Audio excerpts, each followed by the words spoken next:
Hello friend, welcome to my YouTube channel. मुगलों ने बनाई थी खुफिया जासूसी दुनिया।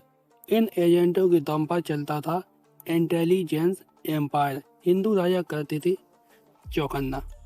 आज जब खुफिया एजेंसी के नाम से ही हाथ पांव फूलने लगते हैं, तब यह जानना रोचक है कि सैकड़ों साल पहले मुगल साम्राज्य के पास कोई अलग इंटेलिजेंस नहीं था। इसके बावजूद मुगलों का जासूसी नेटवर्क इतना सटीक और शातिर था कि बादशाह को राजस्थान के रजवाड़ों की हर हलचल की खबर तत्काल हो जाती थी। जानकार बताते हैं कि मुगलों का खुफिया तंत्र दरअसल प्रशासन, सेना और डाक व्यवस्था की एक ऐसी खिचड़ी था जिसमें हर कोई किसी न किसी निगरानी में रहता था। जानकार बताते हैं कि मुगल काल में पूरी जासूसी व्यवस्था को मुखिया मीर बख्शी संभालता था, जो दरअसल सैन्य प्रमुख पद का नाम है। मीर बख्शी ही जासूसों और रिपोर्टर्स की नियुक्ति करता था। वह इतना ताकतवर ओहदा था जो सीधे बादशाह को रिपोर्टर्स करता था। इसका सबसे बड़ा फायदा यह होता था कि सूबेदारों और प्रांतीय अफसरों के करप्शन और बगावत की खबर सीधे दिल्ली या आगरा तक पहुंच जाती थी। मुगल बादशाह का खुफिया नेटवर्क ऐसी परतों में फैला था जो एक दूसरे पर नजर रखते थे। क्लस्टर यूनिवर्सिटी ऑफ जम्मू के assistant professor doctor Wasim Rashid ने मुगलियों एजेंसियों पर काफ़ी रिसर्च किया है।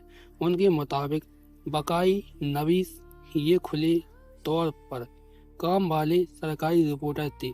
बादशाह के दरबार में क्या चल रहा है, उनके प्रशासनिक फैसले और स्थानीय हालातों को सरकारी अभिलेख में दर्ज करना इनका काम था। बादशाह अकबर ने ऐसे 14 बाकाई नवीस रखे थे जो 2 शिफ्ट में काम करते थे। वह अकबर की हर वह जानकारी मुहैया कराते थे जो उन्हें डिपार्टमेंट हेड से मिलती थी।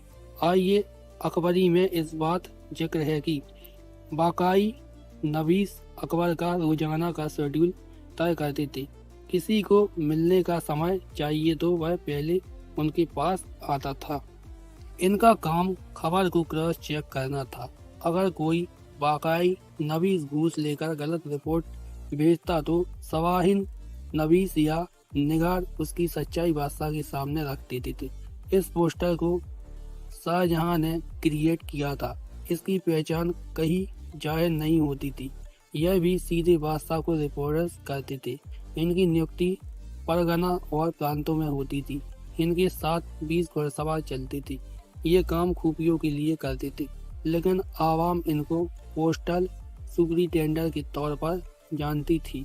सबसे खतरनाक और अंडर कवर एजेंट थे ये जासूस। आम जनता में व्यापारी, फकीर या साधु बनकर रहते थे और अधिकारियों की निजी बातचीत तक जानकारी इकट्ठा करते थे। सवाह नसीब गुप्तचर की तरह काम कर रहे हैं, इसके बारे में किसी तरह आवाम को खबर हो गई थी। इसलिए औरंगजेब ने खुफिया नवीस की भी तैनाती कर दी थी। ये लोग मरे हुए लोगों की आइडेंटिटी में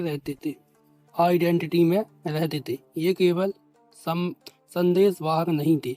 रास्तों की स्थिति, सेना की हलचल और स्थानीय अफवाहों, सभी तरह की जानकारी हर कारा ही बादशाह तक पहुंचाता था।